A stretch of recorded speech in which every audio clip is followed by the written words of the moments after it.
JNU प्रशासन ने 12 छात्रों को निलंबित करने का आदेश जारी किया है, जिसको लेकर लगातार देश भर में प्रदर्शन हो रहे हैं।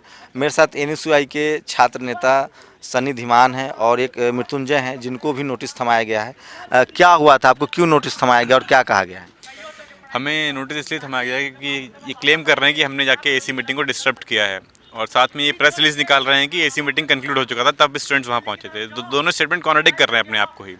हमारी 2 कंक्रीट डिमांड है कि वाइवा का नंबर जो नाफे कमेटी रिकमेंडेशन कहती है कि 30 से 15 होना चाहिए, वो पाना जाए, और जो फ़ी हाइक करा गया है 180 रुपये, तो 8000 बच्चे पढ़ते हैं यहाँ पे, तो अगर आप 180 और 8000 का मल्टीप्लाई करेंगे तो 14,09,000 रुपये 9,000 रुपये हो जाके, तो इससे कुछ बहुत बड़ा यूनिवर्सिटी को फ़ायदा नहीं हो जाएगा। आप यहाँ पे दीवारें चमका रहे हैं, एकेडमिक एक्सेलेंस कर नहीं रहे हैं, तो दीवारें चाटे बैठ के क्या?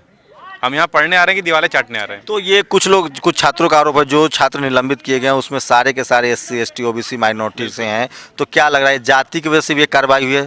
बिल्कुल बिल्कुल, आप देखिए ना, वाइस चांसलर ने जब ये आया था उसी टाइम पे आके इसने OBC रिजर्वेशन हटा दिया था। हमने लड़के उसे वापस लिया, और अभी भी इसका वही है, इसने टारगेट किया है SC ST OBC माइनॉरिटी, इन सारे इंडिविजुअल से टारगेट किया गया और इन्हीं को नोटिस। तो आप क्या कहना चाहते हैं, जो कॉन्स्टिट्यूशनली जो संवैधानिक प्रावधान है आरक्षण का, वो वाइस चांसलर मानने के लिए तैयार नहीं है? बिल्कुल बिल्कुल बिल्कुल माने, कॉन्स्टिट्यूशन हमारा कहता है, सुप्रीम कोर्ट ने कहा है कि जो वाइवा होना चाहिए वो 12.5% होना चाहिए।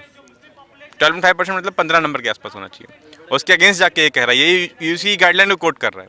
5 मई को जो गाइडलाइन आई हुई है, फिर तुमने नाफे कमेटी क्यों बनाई?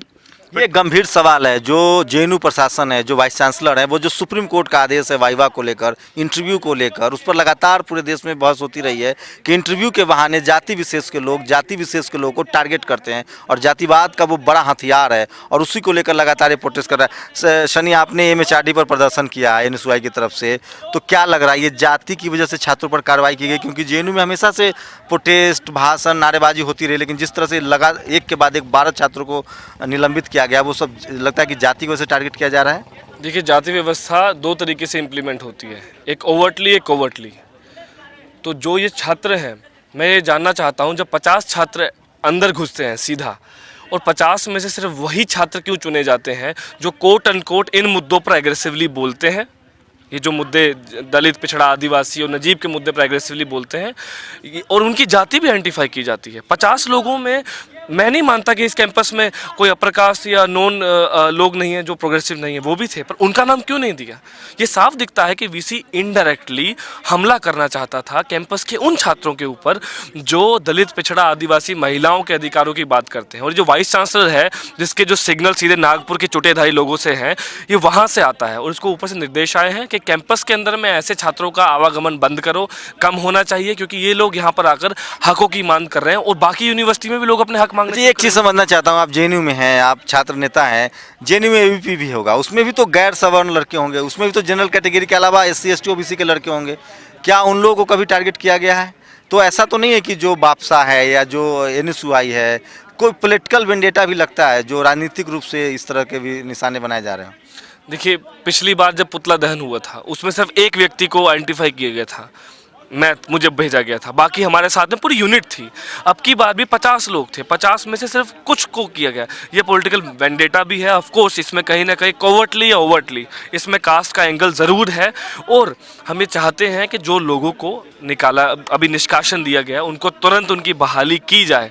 और अगर आपको सच में इंक्वायरी करनी है, आप एक प्रॉक्टर इंक्वायरी बिठाएं, रूल ऑफ लॉ के अंदर हो, वरना एनएसयूआई की तरफ से हम ये कहना चाहते हैं कि राष्ट्रीय स्तर पर प्रदर्शन होगा, और हम कोर्ट में भी जाएंगे इस बात को लेते हुए। ये किसी एक पॉलिटिकल ग्रुप की बात नहीं है, ये है कि छात्रों के जो अधिकार जो हमें संविधान के अंदर मिले हुए हैं, जिनको हमें ऊपर बढ़ाना था, आपने उसे ख़त्म कर दिया बोल करके एंट्रेंस एग्ज़ाम आपके लिए सिर्फ और सिर्फ क्वालिफाइंग होगा, और इंटरव्यू जहां पर बच्चों को डिसाइड करके दिया जाता है कि अच्छा ये किस बिरादरी से है, ये किस क्षेत्र से आता है, ये मेरे रिश्तेदार का लड़का है या नहीं है, उनको प्रिविलेज दी जाएगी, और हम जो नीचे से उठकर आ रहे हैं, हमें जगह नहीं मिलेगी। यूनिवर्सिटी में लगातार जो बहुजन समाज के छात्र हैं, SC ST OBC माइनॉरिटी, महिलाएं, उनके शोषण की बातें लगातार सामने आती रही है। रोहित वेमुला ने जिस तरह से खुदकुशी की थी, कहा जाता था कि उनको खुदकुशी करने के लिए मजबूर होना पड़ा।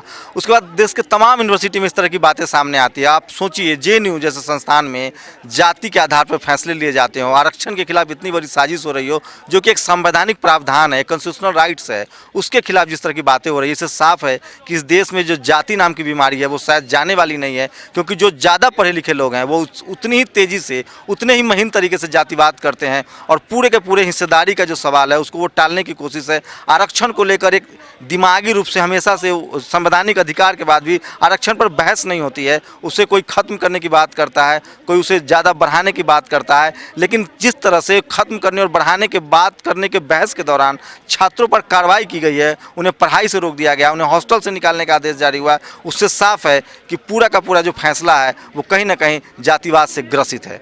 कैमरामैन गौतम के साथ शंभू कुमार सिंह, नेशनल दस्तक, JNU, दिल्ली।